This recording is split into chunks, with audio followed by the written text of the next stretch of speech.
BBC Sounds. Music, radio, podcasts. Hello and welcome to the Farming Today podcast with me, Charlotte Smith. In this episode, warnings of extreme risk of wildfires in Scotland.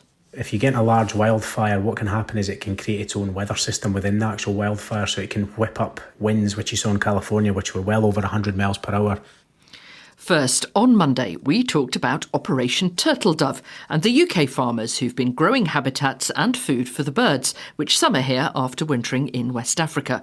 It's a project that's helped increase their numbers by 40%.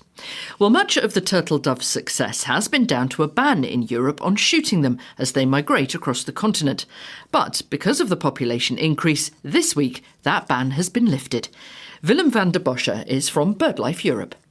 We are not happy with this decision. We really think that the turtle dove needs more time to recover its population. We are seeing the first positive signs, and we have to enforce those positive signs, and renewing hunting on the species is not helping the turtle dove. It has been a long-standing tradition, though, across Europe to shoot turtle doves, hasn't it? Yeah. It's a pleasure hunting going on in many of those countries, but it is very traditional. Many parts in France and Spain, for instance, to stay in Europe, there a lot of the hunters are focusing on that species. Now, as I understand it here, to slightly simplify it, these birds take two main migratory routes, west and east. So west is sort of Spain, France, Italy. East is Greece, Hungary, Romania. And actually, the eastern ban is not going to be lifted, partly because it hasn't really been enforced. And on the western flyway, where they are going to now allow shooting, they're only talking about taking 1.5% of the current population to try and reduce the impact. What impact do you expect to see? Any opening of the hunting can be problematic for a number of reasons, and mainly because in Spain and France, for the moment, they don't have a working system on quota. So the plan is that only a limited number of birds can be shot, but you have to control it somehow. And the hunters have to know from each other, okay, we have reached the quota, so all the hunting should stop.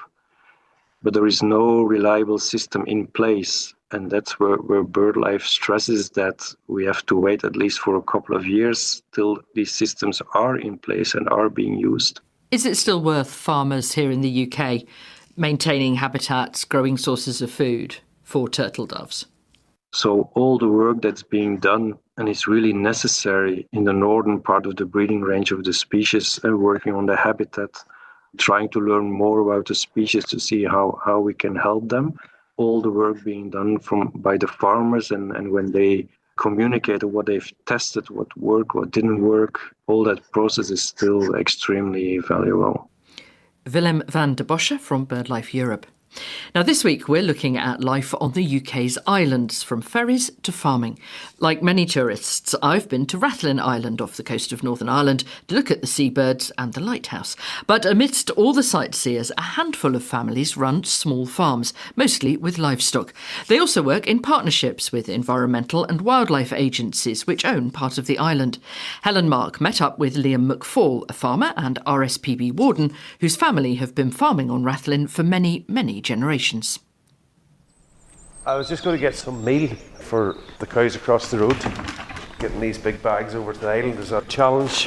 You have to take a jeep and a trailer and go across the mainland and go to the supplier, and you need to pick a dry day if you can, because you don't want it getting wet, it's too expensive.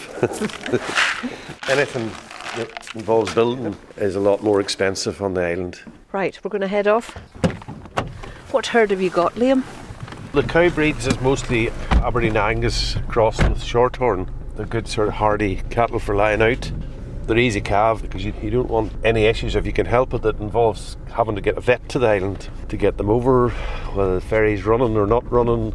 It's not an hour and a half call out for the vet, it's a whole day and be here until the next ferry. And do you have to pay for that? You would have to pay for their time, yes. Yeah. Say it's just drugs they need or whatever, they'll send that across the next boat and then we do the treatment ourselves. But if it's something like a cesarean or something like that, then the vet would have to come over. We're sort of sitting right out in the North Channel between the coast of Northern Ireland and Scotland.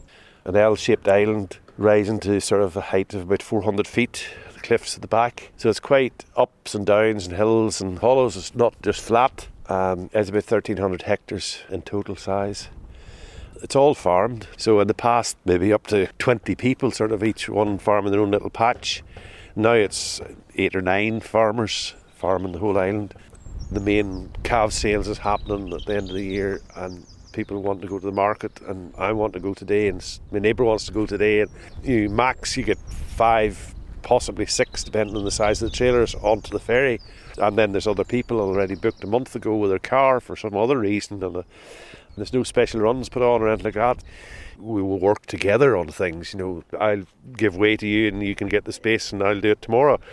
And of course, our travel is subsidised, so without that, it definitely wouldn't make sense.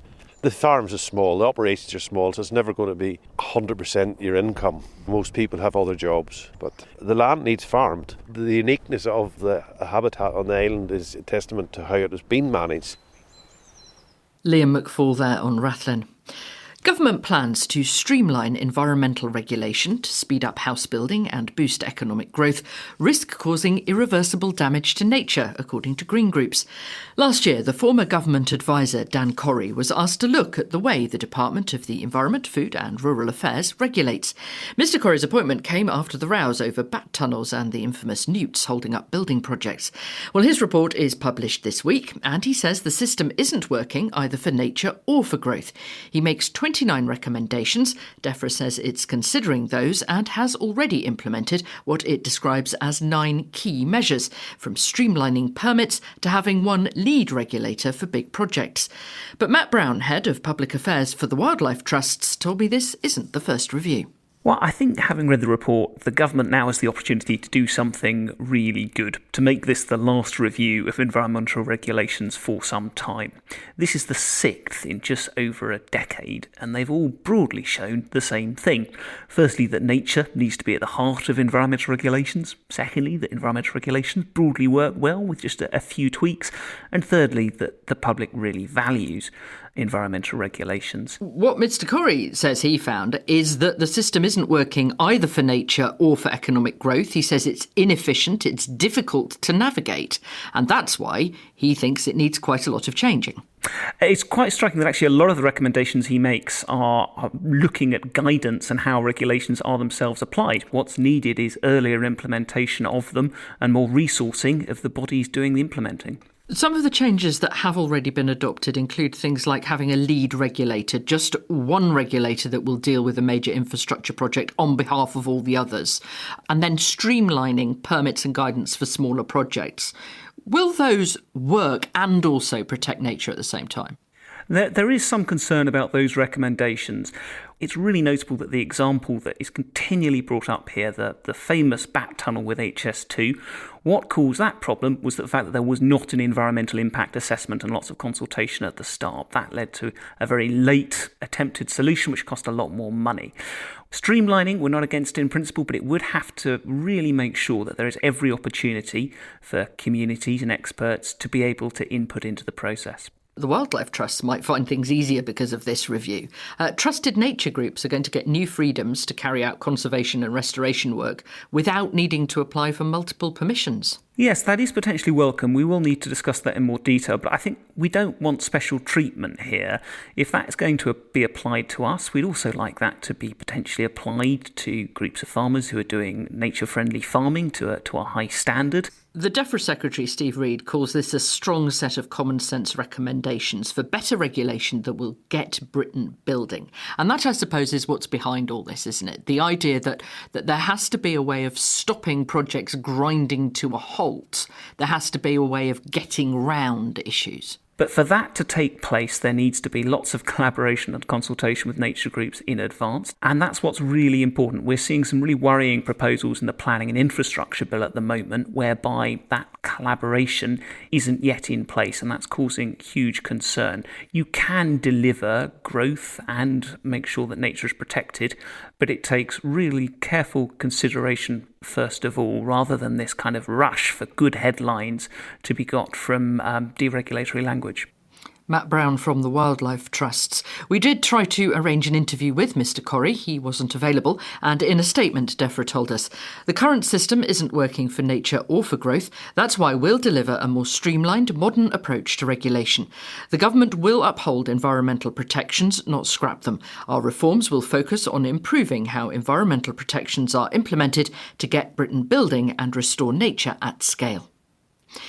Firefighters are warning of the extreme risk of wildfires in Scotland. The fire service has issued its third warning this year after fires in hills near Glasgow and also in Aberdeenshire.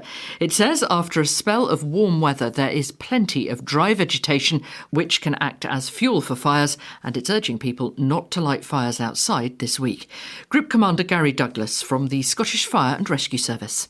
So wildfires can start naturally through different things, obviously lightning strikes, other things, but the biggest cause of wildfires is human behaviour. So that could be carelessly disposed cigarettes, could be something as simple as a spark from machinery, and it can also be something like a piece of glass that gets magnified with the sunlight, and this can lead to an ignition source. So I guess the Easter holidays are a bit of a worry, particularly because we've got good weather. Absolutely. The good weather's fantastic and it's great for people to get outside and enjoy the countryside, but this does bring with it a high risk of people then lighting campfires.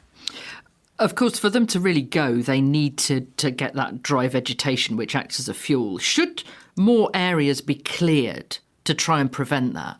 In terms of the Scottish Fire and Rescue Service, we visited Catalonia where we worked with their fire service, and they do actually what we call prescribed burning, and that's something that we're looking to utilise within part of our tools for as a preventative measure. So to look at areas that are hotspots for wildfires and take away that fuel source before the fire starts, and this will be more of a prevention rather than intervention. It doesn't feel like it's been a particularly dry autumn and winter. Why are things so dry after just a bit of warm weather? I think there is a common misconception that we'd get these sort of fires in the middle of summer when we've got really high temperatures. So this time of year is ideal conditions for a wildfire for a number of factors. So at this time of year we don't have lush green grass or leaves within the trees. So what happens is you get that rain coming through, we get ground saturated.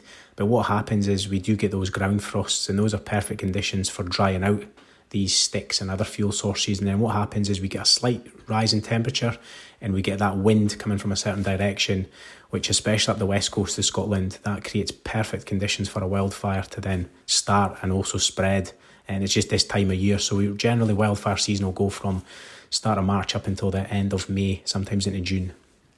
We saw when we had wildfires in California earlier in the year just how unpredictable they are. Are they harder than other fires to fight? They are absolutely unpredictable, and yes, in terms of fighting them, if you get a large wildfire, what can happen is it can create its own weather system within the actual wildfire, so it can whip up winds, which you saw in California, which were well over 100 miles per hour, and this can make the speed that the wildfire travels across the ground so unpredictable and so dangerous for us to put firefighters in there to actually tackle it. We're putting people's lives at risk, so we really need to try and get an understanding of which direction that fire's going, but that can just change at such a fast pace that it's very hard for us to keep ahead of. Gary Douglas from the Scottish Fire and Rescue Service. That's it from us. I'm Charlotte Smith. The producer is Beatrice Fenton, and Farming Today is a BBC Audio Bristol production.